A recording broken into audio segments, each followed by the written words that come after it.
नमस्ते। आज है डे 4। आज हम जानेंगे कर्मों के द्वारा मुक्ति कैसे प्राप्त करें, कर्म योग कैसे करें। कर्म तो सब करते हैं, लेकिन सबका कर्म कर्म योग कैसे हो सकता है, ये हम आज के सेशन में सीखेंगे। आई होप आपने कमेंट में शेयर किया है आपके लर्निंग्स को, चैलेंज को कंप्लीट किया है, भगवत गीता के अध्ययन को आपने शुरू कर दिया है, ध्यान के अभ्यास को आपने शुरू कर दिया है। मैंने इस चैनल पर बहुत सारे ऑडियोज मेडिटेशन के शेयर किए हैं, उनको प्रैक्टिस करिए। कोई भी डाउट है कमेंट में शेयर करिए। Now let's begin today session. कैसे स्टार्ट करते हैं? डे 4। कर्म योग क्या है, कर्म के द्वारा मुक्ति। ये बहुत ही फेमस श्लोक, हम सबको पता है ना। आज इसको अच्छे से समझते हैं, इसका मीनिंग क्या है। तो भगवान श्री कृष्ण कहते हैं, कर्मण्येवाधिकारस्ते माँ फलेषु कदाचन माँ कर्म फल हेतुर्भुर्माते संगोष्ठ कर्मणि। भगवान श्री कृष्ण कहते हैं, कर्मण्येवाधिकारस्ते माँ फलेषु कदाचन माँ कर्म फल हेतुर्भुर्माते संगोस्त्व कर्मणि।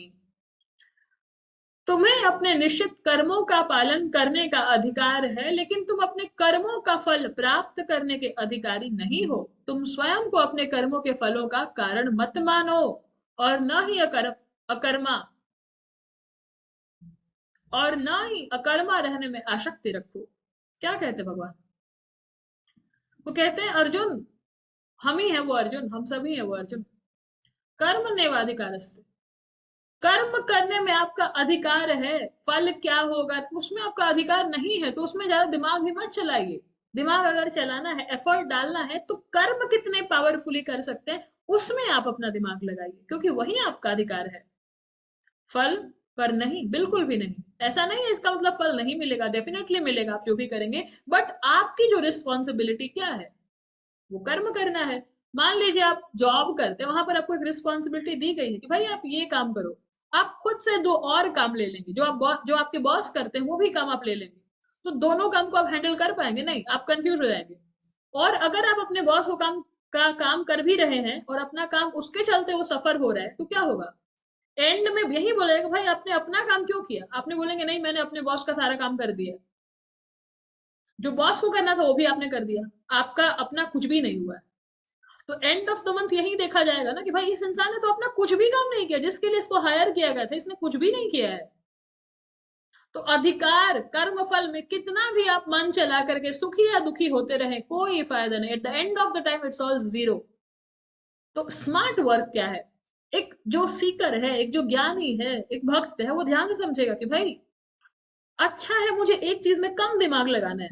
एक ही ड्यूटी मुझे मिली है, 10 ड्यूटी नहीं, तो एक में ही दिमाग लगाएंगे कि मेरा कर्तव्य कर्म क्या है, मेरा कर्म क्या है, उसको अच्छे से करेंगे। और जो भी होना है वो नारायण को समर्पित कर देंगे।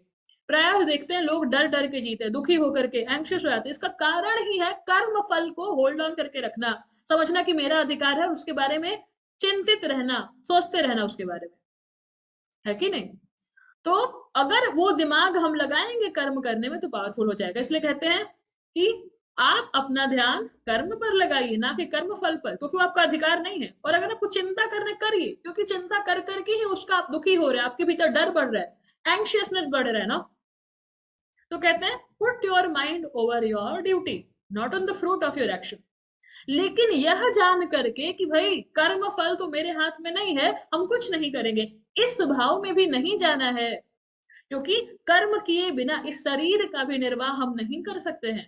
और मान लीजिए आप बोलेंगे हम कुछ नहीं करेंगे, तो आप कुछ नहीं करने का कर्म कर रहे हैं। आप चाह करके भी बिना कर्म किए रह नहीं सकते हैं, तो कर्म तो करना ही पड़ेगा।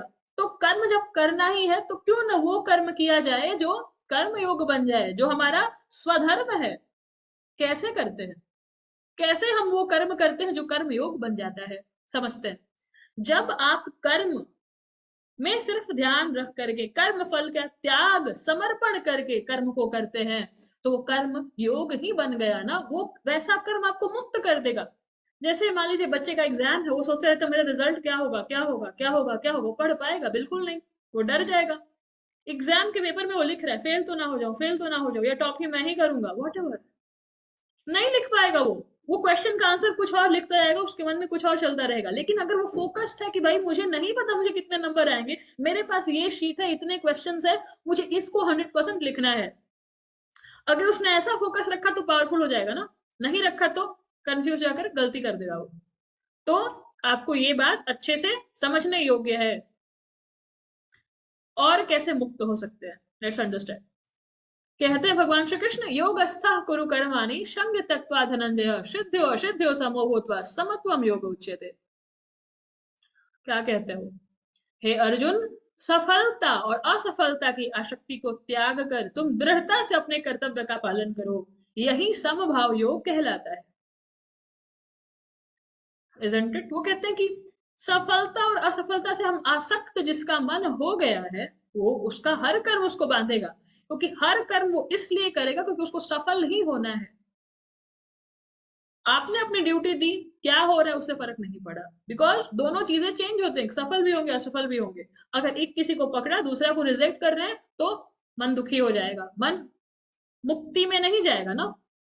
तो कहते हैं कि दोनों की आसक्ति को त्याग दो और दृढ़ हो जाओ अपने कर्तव्य कर्म का पालन करना। मान लीजिए आपका कोई कर्तव्य कर्म है, वो आप कर रहे हैं, लेकिन उससे कुछ बेनिफिट नहीं हो रहा इस दुनिया की नजर में, कुछ मिल नहीं रहा है, ऐसे जैसे हम बोलते हैं ना।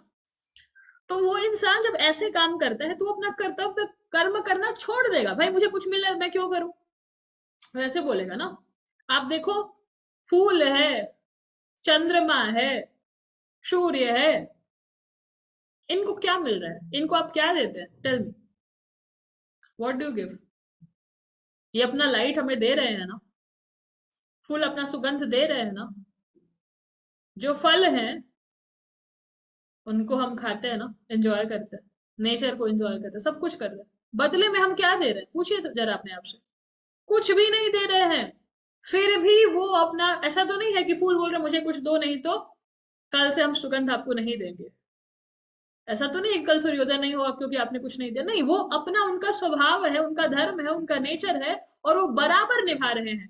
तो अपनी प्रकृति से हम ये सीख सकते हैं, पेड़ पौधों से हम सीख सकते हैं, सब अपने नेचर में अपने स्वभाव में है। लेकिन हम इंसान है, हमारे पास चॉइस है। तो हम देखते हैं कि मैं ये कर रहा हूं लेकिन मुझे नहीं मिला तो हम करना बंद कर देंगे। अरे आपका स्वभाव है, आपका स्वधर्म है, उससे फर्क नहीं पड़ता कि सफलता मिल रहा है असफलता, आप कंटिन्यू करेंगे। अगेन क्वेश्चन आता है, हाउ टू नो द धर्म एंड स्वधर्म। आगे आने वाले सेशंस में, हम उसके बारे में डिस्कस करेंगे। तो क्या कैसे करना है, दृढ़ हो जाना है। जो दृढ़ नहीं रहेगा वो शेक हो जाएगा, सफलता मिला पकड़ लेगा, असफलता से भाग जाएगा, है कि नहीं? तो इसी भाव को योग कहते हैं। इस योग के भाव में जो स्थित होकर के कर्म को करता है वही कर्मों से मुक्त हो सकता है, उसी का कर्म कर्म योग बन सकता है। लेकिन वो हमेशा कुछ ना कुछ फल की चाह में, और वो भी सफलता की चाह में ही कोई कर्म करेगा, नहीं तो वो नहीं करेगा। कुछ मिलेगा तो ही करेगा। उसका योग कभी कर्म योग उसका नहीं होता, और उसका कर्म कभी भी उसको मुक्त नहीं करता बल्कि बांधता है। आज के सेशन से आपने क्या सीखा, कमेंट में लिखकर शेयर करिए। इस वीडियो को भी शेयर करिए, चैनल को भी सब्सक्राइब करिए, और सारे लोगों के साथ शेयर करिए। मेरा यही मिशन है कि आपके जीवन में गीता का ज्ञान, ध्यान का अभ्यास, ये सब आ जाए और हम अपने जीवन को एक सेलिब्रेशन बना पाए। Thank you so much. कल के सेशन में हम जानेंगे एक ज्ञानी कैसा होता है। अगर चेक करना है हमारे भीतर कितना ज्ञान है, हम ज्ञान में आगे बढ़ रहे हैं या नहीं, तो आज के सेशन से, तो कल के सेशन से समझेंगे। इस वीडियो को शेयर करिए, कमेंट करिए। Thank you so much. नमस्ते, जय श्री कृष्णा, राधे राधे।